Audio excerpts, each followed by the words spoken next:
Alright guys, I am going to show you my new recipe, my new meat recipe. It's delicious. I love the texture. Erica loves it. We made one the other day and it's done. It's finished. It's so good. You can put it in sandwiches. I'm going to show you a couple of pictures. I made delicious pita bread and we put some of that meat with some grilled cabbage. It was so good, so good, so good. So I'm going to share the recipe with you. It's very easy but very delicious. The magic word is delicious. All right, so we're going to start off with, we're going to take a food processor. Today I'm going to make double the amount. And what you're going to need, this is not a banana, it's a plantain, guys. My husband came home with so many of these plantains that we can't keep up with them. We love putting them in the air fryer, but I still have so many. I've made so many recipes out of it, and we still have plantain. What I decided was I was going to try out a new meat recipe using plantain, and wow, wow, wow, it is so good. Your meat doesn't blow up like a balloon. It is really delicious. So we're going to start off with, since I'm making a double batch, we're going to use a whole plantain. And hopefully I can peel this. Now, how you cut it, it really doesn't matter.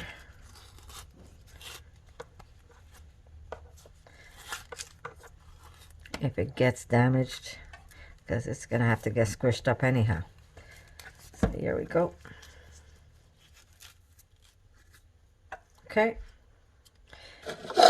And we're going to just cut it up to make it easy for my cheap food processor that I have.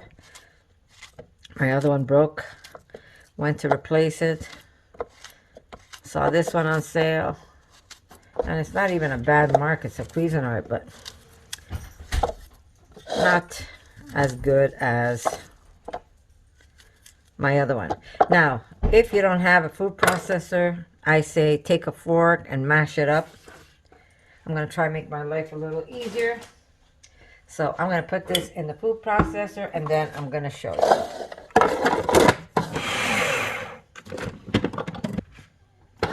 Once we put in the vital wheat gluten, it's going to mix up and the bigger pieces will get mashed up. So I'm not even going to worry about it. Like I said, I never measure things. And this is what I used as my guide when I made it. I have my my camping mug. This is a smaller one. So now that I have a full cup in here, I'm going to measure and tell you exactly what this measures. Okay, I've got my measuring cup. And it shows me that I have in here, I'd say 1 1/3 cup of vital wheat gluten. So that's what I'm putting in.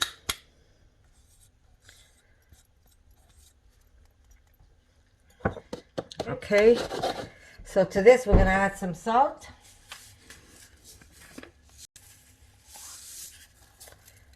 Salt to taste, guys.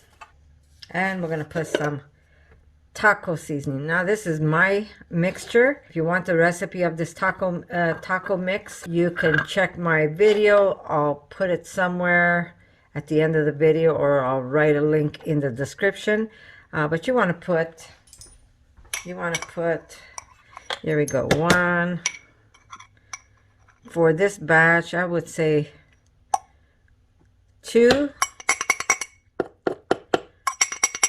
tablespoons of the taco mix. If you don't want to make it, if you look there, the taco mix I think is vegan, so you can use that to put in your meat. So that's going to work. And lightly mix this with your fingers. And now we're going to add a little bit of olive oil, just a little. I'd say about a tablespoon of that. We've got the salt, and now we're going to put this back in and we're going to mix it.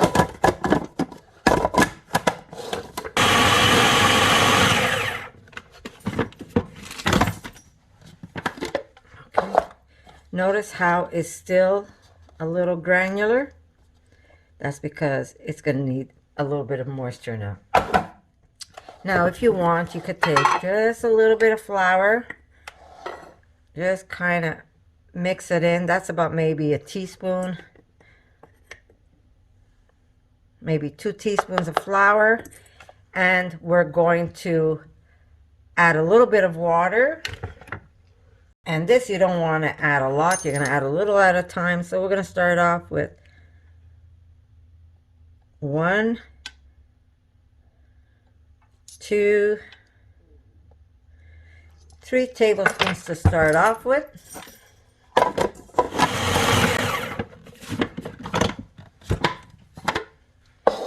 And we still need water, so I'm going to put, remember I did this by eye, so I didn't measure anything. I'm measuring it for you.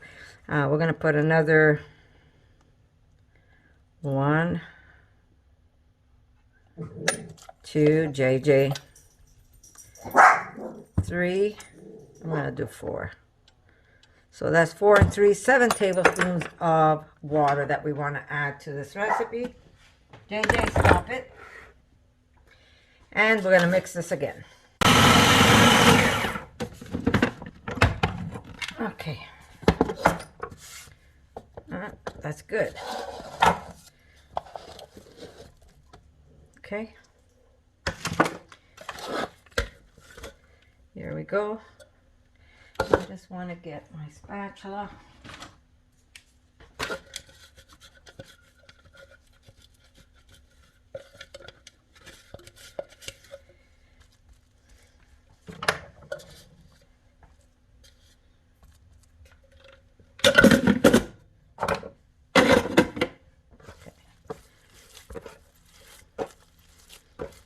Yeah, a little wetter than what I did. So what you can do is use a little less water.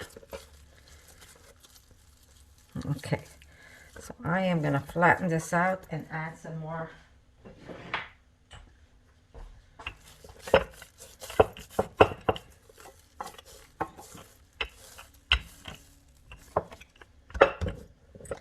going to add a little extra flour.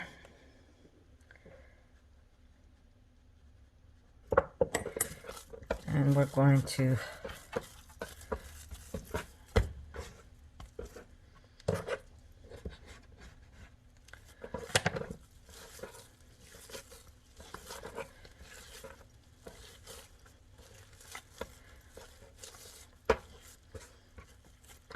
okay, I need a little bit of oil.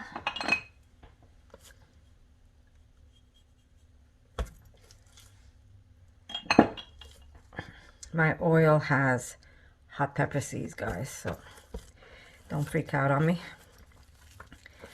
Yeah, that's good. We're going to add a little more flour this way.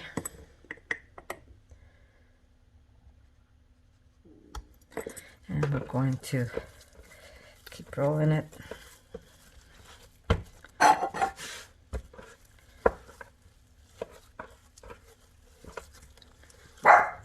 JJ.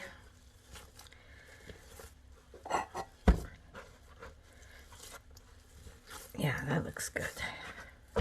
And it feels good. Okay, so now you can kind of just pull on it. And by doing that, I'm not sure if you can see what's happening to it. It kind of gives it that fiber look. You don't have to. That's up to you. Okay.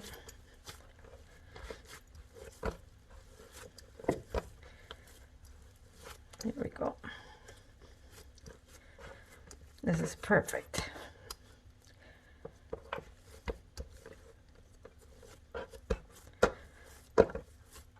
Okay.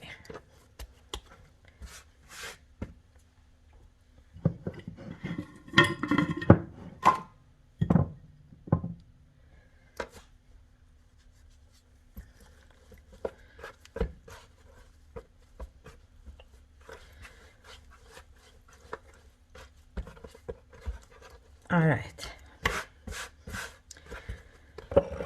Now we're going to put this aside and we're going to prepare ourselves the water to cook this in. I just want to clean this up a bit.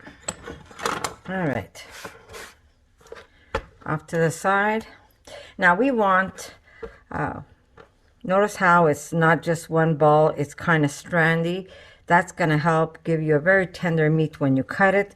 And you can make like a shish taouk recipe where you can shred that meat really fine to put in sandwiches or in pita bread.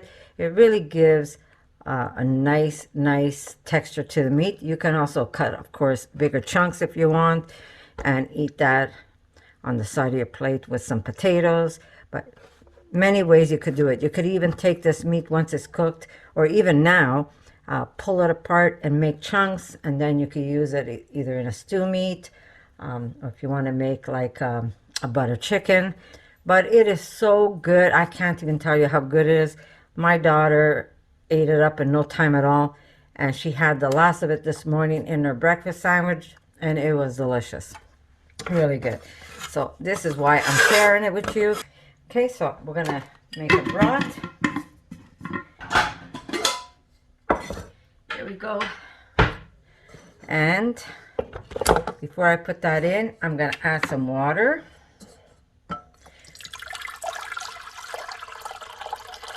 I mean, I have my old broth that I used in my last recipe, but I wanted to show you, so I'm not gonna use that one. I'm gonna make it from scratch.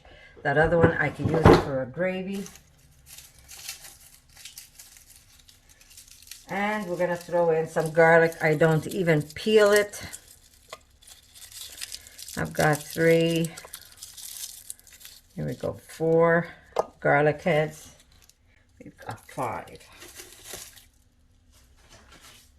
Okay, we're gonna add, like I said, I just pour, so I'm measuring it for you. I'm hoping that it's gonna work. Okay, so we're gonna use about a 1/4 cup, maybe even an 1/8 of a cup. Let's see. Yeah, 1/8 of a cup is more than enough. So that's what I'm using. 1/8, not a full 1/4. Just rinse it in there. Yeah. We're gonna put a little molasses. And we're going to put, let's say, about a heaping tablespoon of molasses. Okay, we want to put salt in the water, so we're going to put about, let me see if I can measure it for you. It should be like a 1/2 tablespoon. Yeah, 1/2 tablespoon. You could even put a little more. That's just gonna salt the meat on the outside, give it a nice flavor. And we're gonna put just a drizzle of olive oil. There we go, small drizzle. And we're gonna bring this to a boil. Once it comes to a boil, you put your meat in there and lower it and let it simmer for 1 hour, guys. My daughter's so excited. I told her, you know what? I'm going to make a new batch of meat, and this way I can make a recipe for everyone. And she was very happy. Okay, so boil. Bring it to a boil. Once it's boiled, we're going to add the meat. There we go. You could even make your meat ahead of time and then cook it the day after. That's really up to you. Just wrap it and put it in the refrigerator. And this meat is not gonna like blow up like normally when you make a seitan roast. It expands. You don't have to wrap it. It's not gonna blow up the way you think. It's gonna stay really, really nice. And then I'll show you what I do to the outside. You know what, this time around I'm gonna put a little bit of my, I'm gonna put like a half of oak leaf. Now I know you're not gonna have oak leaves right now because I'm sure you didn't bring any in. You probably had no idea, but I use this for my pickles because it has a lot of tannins in it, and it gives it more of an earthy taste. So I'm going to use this in my water just so that it can spice up the water a little bit. See if there is a difference by using the oak leaf. Right now I'm going to test it out with my seitan. I'm even going to put a bay leaf in there since I have it, and just see the flavors it gives the broth and the meat. There it is. I still have, I got this at the Asian market. I'm not sure if you ever had Asian mock meat. It has like a 5-spice taste, and I bought this years ago, and I think I'm going to put a bit of it in the water and see if it's any good. Now remember, you don't have to do this because I'm sure you're not going to have this at home. Do it without. Here, let me just lower this water. So do it without, but I'm going to test it this time around, and then I'll tell you if it's better or not. Right, I'm just going to put 1.5 teaspoons just to see. Doesn't hurt to try, right?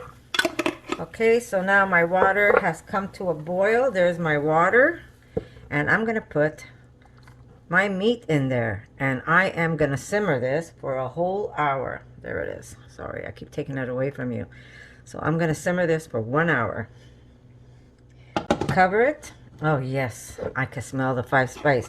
Now if you don't have this, actually you could go to your Asian market and see if you could find it. It's called beef stew spice, and you could really smell the 5-spice in it. But if you have 5-spice at home, maybe not this time around, but the next time you could try adding some. I would say do it without. If you don't have this, don't put it in the water. I'm trying it this time around. The last time I didn't use it, and we loved it, and I'm sure we're going to love it with this in the water.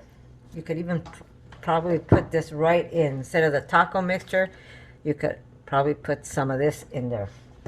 You could put whatever you want in the meat. If you don't have taco, use something else. Okay guys, I want to show you. As you could tell, it got bigger, but it is not one of those sponge balls. Look at this. It really has a delicious, delicious smell. Now, if you don't like 5-spice, leave it out. So I'm going to keep cooking this. Like I said, it's going to cook for an hour. It's almost half an hour that it's been in there. It got big, but it didn't overexpand. But I'll show you what it looks like when it's done. So I'll see you later on when the meat cools off, and then we're going to do something else to the meat. So I'll see you in a bit, guys. We're going to get a pan. We're going to add some olive oil. We're going to add some olive oil. We're going to add a little maple. Now this is the way I season it, guys. You don't have to do the same thing I do, but it's nice to get a nice crispy skin on this piece of meat. We've got some maple. We've got a little mustard. I'm using yellow for now, but you could use Dijon if you want. Some Montreal. And we're going to put our beautiful roast. Look at this meat. You can actually just shred it. Look at that. Ta-da! Look at that. Beautiful. My God. It's so good. Okay, so we have it on high. Look, Erica. Look at this meat. Look at that. Beautiful.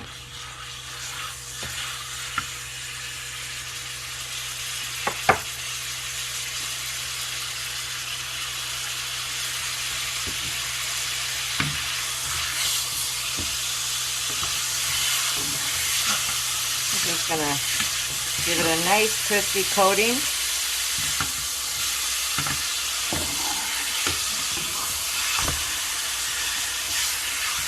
Now I'm gonna lower the heat because I want it to cook slowly.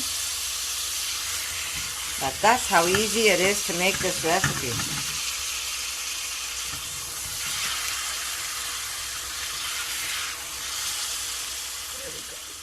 Right on top, And we're gonna cut some slices.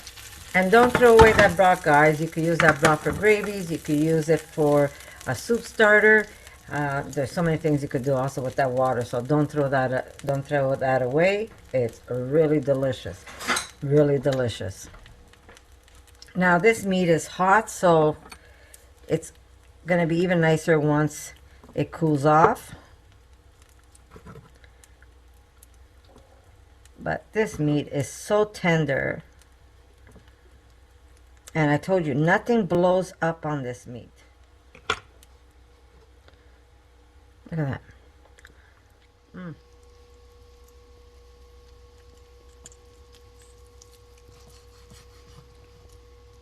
This cuts like porchetta. Look at that. You could cut it thin, you could cut it, and that's what the meat looks like in the inside. Beautiful, beautiful, delicious meat. Erica, do you want to try it?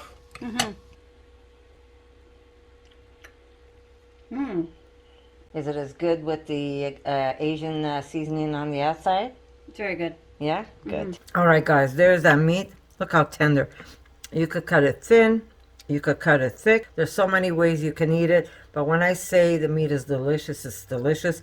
There's the meat. That's the size it came out. It did not blow up the way seitan usually blows up.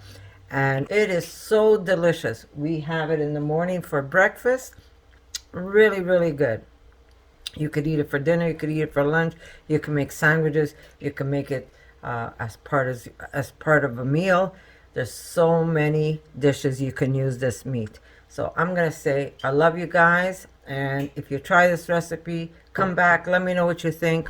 It really is good. Now, I used that seasoning on the outside. I threw some of that seasoning in the water just to try it out. But I made a batch without the that Asian 5-spice. And if you do have some 5-spice, I say go ahead. Throw some of that in the water because it's just as good as the first time I made it. So there you go. Meat made with plantain and vita-wheat gluten. Delicious, delicious, delicious. And I'm going to say I love you guys. I do this for you. And if you haven't subscribed, subscribe. If you like this video, give it a thumbs up. It helps my videos. So I'm going to say thank you. I love you. And I'm going to see you soon in my next one. So I'm going to put some pictures of how I presented this meat to my family, and it's going to be at the end of the video. So I'm going to say I love you, and I'll see you soon. For more videos,